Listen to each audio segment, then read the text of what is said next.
Bir də görürsüz ki, yaxşısan bir adamla, yaxşısan. Orada bir dənə belə bomba düşür orada söhbətə. Onun sözü sənin xətrinə dəyir. 100%. Düşürsən strese ki, bununla yaxşıydım da mən indi bu dəqiqə bu iş yoldaşımla misal üçün yaxşıydım. Bu mənim bu sözü dedim, mənim bütün qanım qaraldı.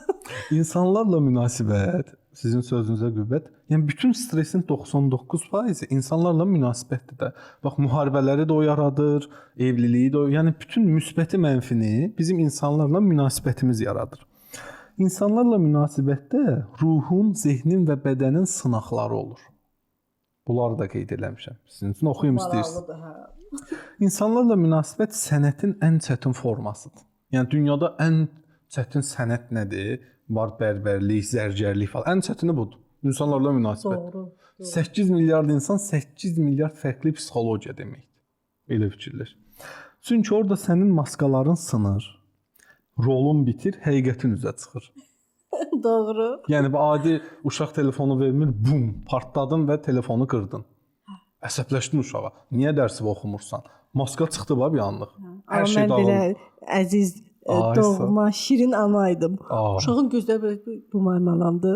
Orada maskalar çıxır və həqiqət üzə çıxa bilir bir anlıq. İnsanın səviyyəsini, onun necə danışmasından yox, insanlara necə davrandığından anlaya bilərsən. Ola bilər ki, Murad yaxşı danışan biridir, amma insanlara pis davranır. Demək, Muradı üçün o meyardan ölçə bilərsən. Aydındır? Rəftara görə. Bəli. Bəzən səni ən çox incidən insan, ruh səviyyəsində sənə ən çox dərs verən insandır. Ən çox incidən, unutma. Və sən bu dərsi qəbul etməyi öyrənməsən, həyat səni eyni ssenarilərə yenidən qaytarır. Davamlı olaraq o tipli adamlar olur. Yalnız o dərs səndə kamil olandan sonra səhnələr dəyişir. Hər münasibət səni ya yüksəldir, ya da öz kölgəvin, qaranlığının içinə atır. Məsələn, kimin haqlı, kimin günahkar olmasında da deyil məsələ. Məsələ sənin bu münasibətdə nə öyrəndiyindədir. Bir insan səni susmağa məcbur edirsə, o sənin səbr dərsindir. Səni görməyən biri varsa, o öz dəyərini dərk etmə dərsindir. Yəni səni işarə ver ki, aytan özünü göstər. Səni görmür. Sən elə bir şey öyrənməlisən ki, özünü göstərməyi öyrənməlisən. Bu səni parlaq bir ulduz da eləyə bilər. Aydındır? Bəlkə də aytan görülməyib, amma o görülməməkdən indi aytan görülən bir sima olub ölkədə. Bu da ola bilər. Bəlkə də elə olub, bilmirəm. Səni aldadan biri varsa, o özünə qarşı dürüst olma dərsindir. Biri səni aldadırsa, özünə sual ver. Mən özümü harda aldadıram? O anda görəsən ki, sən özün hardasa aldadırsan.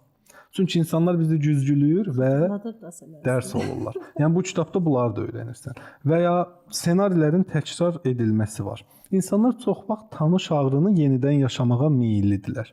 Bir də bu stresi bir də bu yaradır. Niyə? İnsanlar yeni müsbətə yox, tanış ağrılara alışıblar. Çox. Bəli. Keçmişdə çox görünür bu. Məsələn, keçmişdə yaşadığımı bir daha təkrar etsəm bəlkə fərqli olar.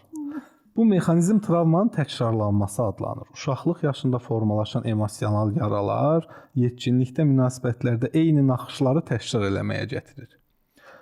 Tanış konfliktlər və travmaları təkrar yaşamaq, daxili yaraları aşkar etmək, hətta eyni nəticəni gözləmək bu səfər fərqli olar deyib ümidində olmaq üçün münasibət qururlar. Burada da nə olur? Belə bir kök inancı olur.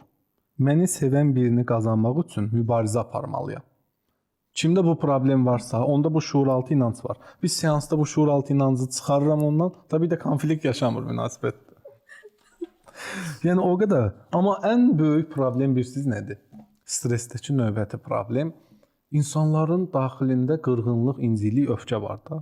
Hər birimizin həyatında olur. Bəli. Bunlar getmir. Getsə belə bağışlaya bilmir. Bəzən elə bir şey olur ki, insan onu bağışlaya bilmir. Və düşünür ki, mən bağışlasam, o yenə eyni şey eləyər.